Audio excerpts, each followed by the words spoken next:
Every one of the characters you see in an Ice Age movie is based somewhat on reality, but I take a lot of liberties. I exaggerate a lot, and sometimes I add things onto them that couldn't possibly have existed.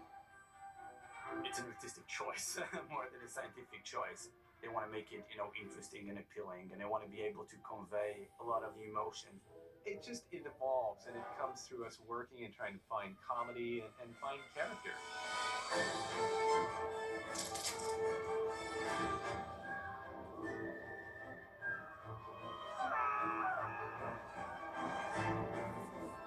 I mean, the giant crab really came out of just wanting to play with this concept that they're at sea and they're going to be encountering these crazy sea creatures. Crab is such a weird creature, right?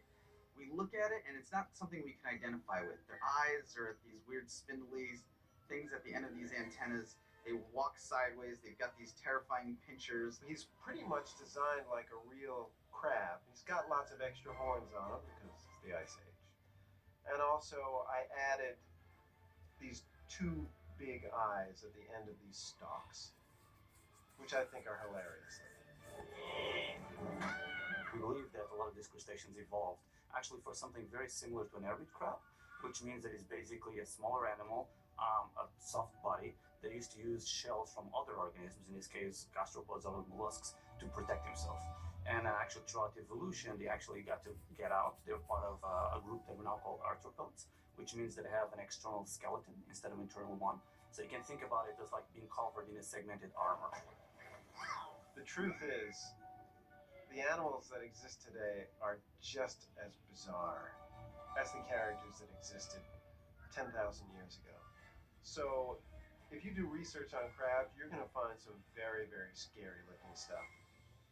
The biggest specimen that we know so far right now is actually the Japanese spider crab, which measures about 12 feet if you extend legs, so tip from tip of legs. There's an interesting finding actually where they found a claw of a giant sea scorpion that is believed to measure about 8 to 10 feet long, and this was a long time ago, over 300 million years ago.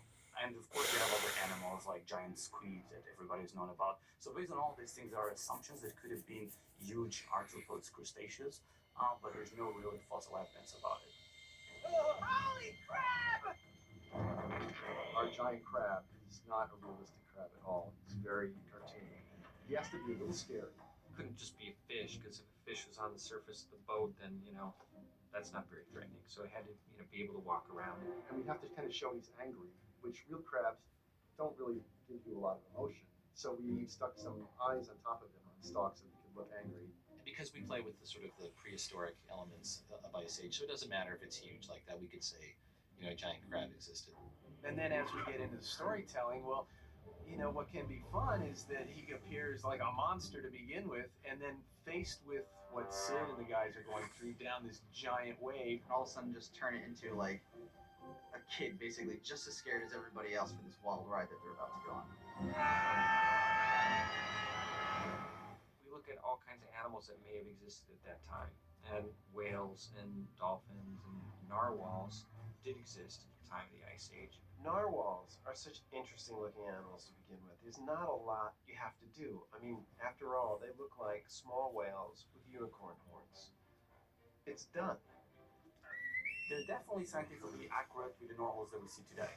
The shape, the approximate size, everything is pretty much around the same, right? The very specific feature of that long tooth, which is actually a tusk, not a horn, surprisingly enough, actually, those narwhals grow 2 teeth that pierce through the upper lip. They come from the upper jaw. Only males, by the way, have this. It's very rare that a female has it.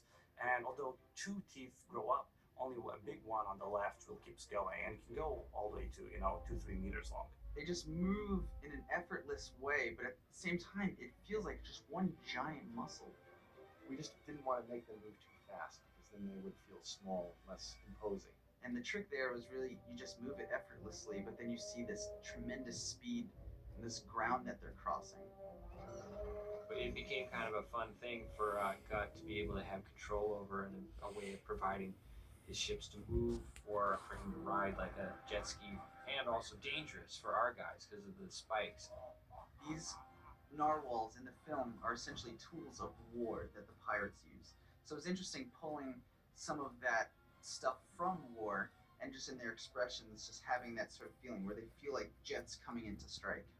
Although ironically, we found out that they're very docile and gentle and friendly. They're not like aggressive or mean at all. But guts, narwhals are.